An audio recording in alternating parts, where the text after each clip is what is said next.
Ya, jadi kalau kita mau bahas tentang dermatitis atopi, saya mau para peserta mengerti dulu tentang suatu anatomi dari kulit, ya.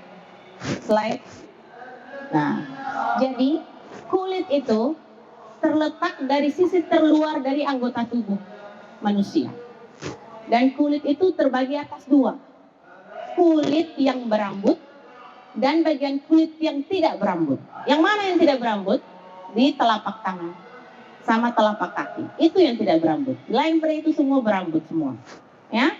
Dan yang harus dipahami bahwa apabila ada sebagian dari kelainan kulit itu merupakan manifestasi dari penyakit autoimun, kencing manis, hipotiroid, kanker darah, kolesterol tinggi dan penyakit yang lain. Itu sebagian, ya. Slide. Nah, ini adalah anatomi dari fisiologis dari kulit. Jadi, kulit itu terbagi atas 3 ya, lapisan.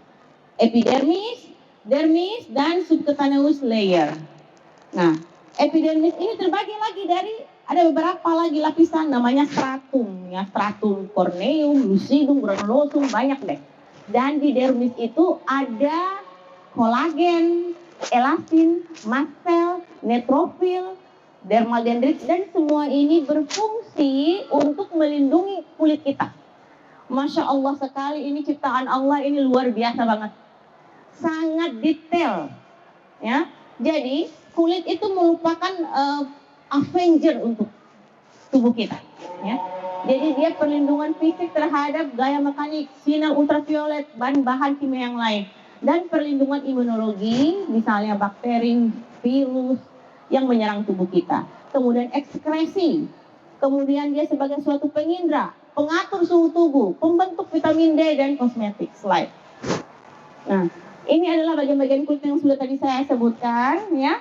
Ya, jadi kulit manusia dewasa rata-rata luas permukaannya itu antara 1,5 sampai 2 meter. Kemudian sebagian besar tebalnya itu antara 2 sampai 3 mm dari kulit yang memegang 650 kelenjar keringat, 20 pembuluh darah dan 60.000 melanosit dan lebih dari 1.000 ujung saraf. Jadi dari ukuran 2,3 mm itu ketebalannya, dia menanggung semua ini nih. Gitu ya, slide. Nah, sekarang kita bahas dermatitis. Apa sih itu dermatitis? Nah, dermatitis itu adalah peradangan kulit ya, yang dia sebagai respon terhadap pengaruh faktor eksogen dan faktor endogen ya. Di mana kelainan ini dia akan muncul di kulit itu berupa bintik merah, bengkak, cenang, kemudian kulitnya berlapis-lapis sama menjadi kehitaman yang kita dan penebalan kulit yang kita sebut dengan likenifikasi. Kesemua itu menyebabkan gatal, ya. Sehingga dermatitis ini terbagi lagi nih pembagian penyakitnya. Ada yang atopi tadi, kemudian kontak iritan, ada yang numularis ya. Numularis itu kayak bentuknya koin-koin. Kemudian neuroderma circumscripta dan popok. Nah, sekarang kita bahas ini yang atopi. Slide. Nah, atopi itu sendiri merupakan peradangan kulit bersifatnya kronis, berulang, disertai gatal, timbul di tempat tertentu yang berhubungan dengan penyakit atopi lainnya seperti rinitis, alergi, dan asma bronkial. Makanya jangan heran kalau ibu bawa anaknya, dokter tanya, apakah di rumah ada keluarga yang rinitis, ada yang asma dalam keluarga enggak? Nah, karena berhubungan dengan atopi. Kemudian berhubungan dengan abnormalitas fungsi barrier kulit dan sensitasi terhadap alergen. Terjadi di semua bayi, tersering pada semua bayi dan anak. Ya. Kemudian yang saya mau kasih tahu, tidak ada satu ciri khusus pemeriksaan laboratorium untuk mendiagnosis suatu dermatitis atopi. Tidak ada. Jadi apa? Ada kami menggunakan suatu kriteria gambaran klinis tertentu. Slide. Penyebabnya apa? Penyebabnya ini genetik, imunologi, obat-obatan, lingkungan, sama sawar kulit sendiri. Kemudian 80% penderita memiliki kadar IgA dan eosinofil yang meningkat. Jadi kalau hasil labnya ada peningkatan pada IgA dan eosinofil, ya kita bisa mengarahkan ke sana. Ya, slide. Ya, ini adalah gambaran cycle dari atopic dermatitis yang menurut Hills dan Silverton ada 3 fase, yaitu tipe pada bayi, pada anak dan dewasa. Pada bayi itu usianya 0 sampai 2 tahun. Area wajah, leher, lutut dan basah bentuk lesinya. Kemudian untuk yang 2 tahun pada anak itu 2 tahun sampai pubertas di lipatan kulit sama kayak seperti lipatan tangan dan lipatan kaki. Bentuknya kering. Nah, untuk dewasa usia 13 sampai 30 tahun sama dengan tipe anak. Slide. Nah, ini kayak tadi nih. Ini contoh pada bayi yang 0 sampai 2 tahun ya. Bentuknya akut ya, ada merah, ada bintik merah, ada gelembung, ada kulit yang terkelupas, kemudian ada basah dan bersisik ya. Ini karena kulit itu digosok, pecah, muncul eksudat, muncul cairan, kemudian nanti cairan itu mengering, maka terbentuklah krusta yang kadang dilihat kayak aduh warna kuning-kuning gitu, atau kecoklatan yang menumpuk di atas kulit, itu namanya krusta. Kemudian itu akan meluas di kepala, leher, pergelangan tangan dan tungkai. Lokasinya ini di pipi, kepala, dahi, telinga, leher, dan sampai di kaki. Slide. Ini gambarannya ya. Seperti ini contohnya. Slide. Nah, ini sekarang ke fase anak. Karena fase anak yang tadi saya sebutkan 2 sampai pubertas 2 tahun ya. Ini bentuk dari kelanjutan dari fase bayi. Mudah terjadi infeksi di fase ini ya. Makanya dia masuk ke tipe subakut gitu. Lokasinya sama di daerah pergelangan tangan, pergelangan kaki, kemudian dia lebih simetris ya. Dan tipe ini dia lebih hipersensitivitas terhadap bulu-bulu, termasuk kayak bulu kucing, anjing, ayam, burung, dan pakaian yang berbulu seperti wool, bahan wool. Slide. Nah, jadi orang-orang yang tersensitasi seperti cuaca, wool, sabun, deterjen, sering mandi itu dia akan merasa gatal terus-menerus apabila kontak dengan yang ini. Karena gatal itu, maka pasien dia akan menggaruk sampai terjadi luka, dan kalau udah luka terjadi penebalan kulit seperti ini. Slide. Nah, ini contohnya ya. Di kaki, lipatan tangan, di wajah, ini tadi, sampai telapak kaki. Slide. Nah, ini pada fase dewasa, dia lebih kering. Jadi, bentuknya menimbul, artinya dia agak naik ke permukaan kulit. Lokasinya lipatan tangan, pergelangan tangan, wajah, leher, lengan tangan atas, punggung kaki, jari tangan, kepala, dan puting susu. Slide. Contoh seperti ini gambarnya. Slide. Oke, slide. Slide. Ini yang tadi yang berbagai lokasi. Nah, ini adalah suatu kriteria yang tadi yang saya bilang, kami itu tidak menggunakan hasil lab untuk mendiagnosis suatu dermatitis atopik. Jadi kami berdasarkan ini, ya, anamnesa, gambaran klinis sesuai umurnya, dan 3 kriteria mayor dan kriteria minor menurut Hanafin dan Nasmi. Slide. Slide. Ya. Apa sih pemicunya? Pemicunya yang pertama kulit yang kering. Jadi kalau supaya kulit nggak kering, artinya ya harus pakai pelembab, sabunnya khusus. Kemudian infeksi. Infeksi juga bisa menjadi pemicu. Sama perbedaan iklim. Alergi terhadap suatu inhalan, misalnya debu, serbu, bunga, makanan tertentu ya. Kemudian pakaian terlalu tebal. Slide. Kemudian diagnosis bandingnya yaitu ini, kontak alergi, seboroid, kontak iritan, dan nular, psoriasis, dermatofitosis, dan ichthyosis. Yang mana itu gambarannya, dokter? Slide. Ini gambarannya. Ini ya, atopik kayak ini, bedakan dengan kontak alergi. Mirip banget. Nah, ini yang psoriasis. Ini yang tipe ringan ya.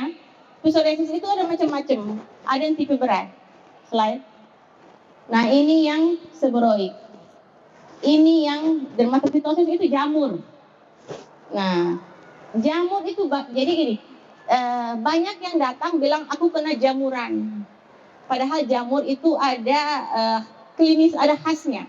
Tidak semua penyakit kulit itu jamur. Slide. Nah, jadi yang tadi saya bilang tidak diperlukan pemeriksaan dan perawatan rutin untuk suatu tes laboratorium, ya. Kalaupun kita tes, yang kita lihat itu cuma IgA-nya meningkat, eosinophil-nya meningkat, kemudian ada namanya white dermatographisme. Kalau kita tekan kulit, setelah ditekan muncul putih. Gampang banget, itu white dermatographisme. Tes alergi kulit, tes alergi seperti prick test, atau kita tes IgA atopi yang khusus di Prodia atau di lab-lab yang lain. Kemudian kita bisa kultur, ya. Tapi kalau kultur itu lama sekali hasilnya. Orang udah mau diobati, mau pakai kultur, jadi ngapain lagi di kultur? Lama, pasti udah mau diobatin gitu. Terakhir ya PA kulit. PA kulit itu kulitnya diambil. Kemudian dilihat di bawah mikroskop. Nanti nampaknya kayak gini, ada akantosis dan sebagainya. Ya. Kemudian slide. Jadi 20% dari dermatitis atopik itu akan menghilang saat remaja. 40-60% sembuh spontan pada usia lebih dari 5 tahun. 30-50% tipe infant pada bayi itu bersama, dia sering biasa dengan asma bronkial. Dan 65% gejalanya itu akan menurun saat remaja. Namun 84% kadang berlangsung dari pubertas itu sampai selama masa remajanya. Slide. Nah, pengobatannya ini ada yang pakai obat, ada yang nggak pakai obat. Yang pakai obat ya, tidak pakai obat itu ya hindari faktor pencetusnya. Pencetusnya yang mana dokter? Ya tadi yang saya sebutkan tuh, pencetus itu dihindari supaya nggak muncul lagi. Kemudian yang penting perawatan kulit ya, menggunakan pelembab sesuai jenis kulitnya. Kemudian suportif terhadap stres yang dihadapi. Jadi stres itu berpengaruh dengan gatal, berpengaruh dengan garukan. Jadi kalau anaknya sering muncul terus, tanya anaknya ada stres apa yang dia pikirkan. Jadi orang tua harus membantu. Kemudian untuk obatnya ya kita kurangi gatalnya dengan menggunakan obat gatal. Kalau dia radang kita kasih obat antiinflamasi. Kemudian tetap kita harus menjaga hidrasi kulit. Slide. Nah, jadi penanganan umum itu pertama hindari kontak iritan, gunting kukunya supaya dia nggak menggaruk. Kalau kukunya panjang pakai sarung tangan. Kalau kulitnya kering, pakai moisturizer ya. Kemudian hindari mandi dengan air panas atau air hangat. Dan yang paling penting, moisturizer adalah pengobatan yang paling baik sebagai maintenance, artinya berkelanjutan. Slide. Nah, ini contoh beberapa pasien saya yang saya obati di rumah sakit ya, di rumah sakit Umi. Ini pasien keluhan seperti ini setelahnya. Slide. Nah, ini pasien datang dengan kulit yang kering sekali dan merah. Dan ini setelahnya. Slide. Nah, yang ini sebenarnya nggak nyambung, cuma aku mau kasih lihat karena kan ada remaja di sini. Ini pakai skincare. Ya. Keling pada zaman ibu-ibu kita dulu kan pakai putih, cantik dilihat lama-lama. Tapi dia ini nggak pakai lama, langsung datang. Alhamdulillah ya. Pada kontrol kedua udah bagus. Slide. Nah, yang ini skincare lagi. Inilah skincare dan terjadi infeksi. Dan pasien ini sebenarnya dia via online. Jadi saya nggak ketemu langsung, jadi cuma kasih obat aja gitu. Alhamdulillah bagus hasilnya. Slide. Nah, ini adalah jamur. Ini namanya jamur Bu ya. Yang seperti apa itu jamur? Ini lihat tepinya. Tepinya aktif. Itu jamur. Kalau nggak ketika ini bukan jamur ya. Nah, ini di bagian ketiak, ini udahnya, ini di bagian bokong, ini setelahnya. Slide. Ini juga jamur di area perut, dan ini setelahnya. Slide. Nah, ini datang. Ya, ini adalah seboroid. Ini adalah kunjungan kedua. Masih ada lagi kunjungan ketiga. Slide. Nah, ini kunjungan pertama dan ini adalah kunjungan kedua. Pada kunjungan kedua hasilnya sudah bagus, tapi karena dia menggaruk sehingga terjadi scar di area sini. Dan kalau scar, tindakannya nggak bisa dengan salep, tapi harus kombinasi. Dan itu nggak ditanggung BPJS. Ya, slide. Nah, ini juga, ini pakai toner. Ya, seperti ini. Wajah, ini setelahnya. Ini pada kunjungan kedua. Slide. Ini juga anak datang, ini pada kunjungan kedua. Slide. Ini juga, ini adalah pada kunjungan kedua hasilnya. Slide. Nah, ini datang, ini pasien foto sendiri di rumah, jadi kulitnya basah, kering, bersisik, tebal. Pada kunjungan kedua hasilnya sudah bagus, tinggal datang kunjungan yang ketiga. Slide, ini datang seperti ini. Nah, kalau seperti ini, biasa aku bilang pasien nggak boleh mencuci piring, jadi dia harus jadi ratu dulu di rumah. Nggak boleh pegang dulu cuci piring dan sebagainya. Kenapa? Karena itu akan membuat lukanya susah sembuh karena basah-basah lagi ya. Slide. Nah, ini pasien yang paling aku suka karena hasilnya sangat bagus ya. Seperti ini wajahnya datang dengan tebal sekali dan sangat merah, dan hasilnya pada kunjungan kedua bagus, alhamdulillah. Slide. Nah, ini juga ini sebenarnya ini foto yang kontrol kedua ya. Pertamanya itu gelembung, cuma nggak ada fotonya, dan itu sakit minta ampun, sakit sekali. Tapi pada kunjungan ketiga sudah bagus. Slide. Nah, ini anak. Sebenarnya anak ini dia kena suatu alergi obat, dan itu satu badan terkelupas semuanya dan merah. Setelah dia kontrol lagi, baru aku sadar, oh ternyata kamu ganteng banget nak. Masya Allah, ternyata dia cakep banget ini anak, bagus sekali. Dan slide. Nah, ini infeksi karena bakteri seperti ini. Ini setelahnya. Slide. Nah, ini di telapak tangan. Ini flu Singapura. Ya, ini setelahnya. Slide. Ini pasien yang bengkak dan keras tangannya sampai di sini. Ya, setelah di pengobatan di rumah sakit Umi, alhamdulillah pada hari kedua udah bagus. Slide. Ini bayi ya. Ini adalah pasien yang saya angkat tumornya di sini. Waktu itu aku bilang kemungkinan besar alisnya terangkat, tapi alhamdulillah enggak. Jadi kalau kita memberi terapi sama pasien, pertama jangan menjanjikan sesuatu yang bagus, karena kalau kita sudah menjanjikan nanti kalau nggak sesuai kecewa orang. Jadi ngomonglah apa adanya. Apabila menjadi hasil yang bagus, itu alhamdulillah itu bonus. Ya, slide. Oke, ini untuk saya doa, udah. Ya, selesai. Ini adalah produk Umi ya. Dan ini adalah anak saya. Anak saya menggunakan produk Umi mulai dari shampoo, sabun, sama moisturizer. Terima kasih.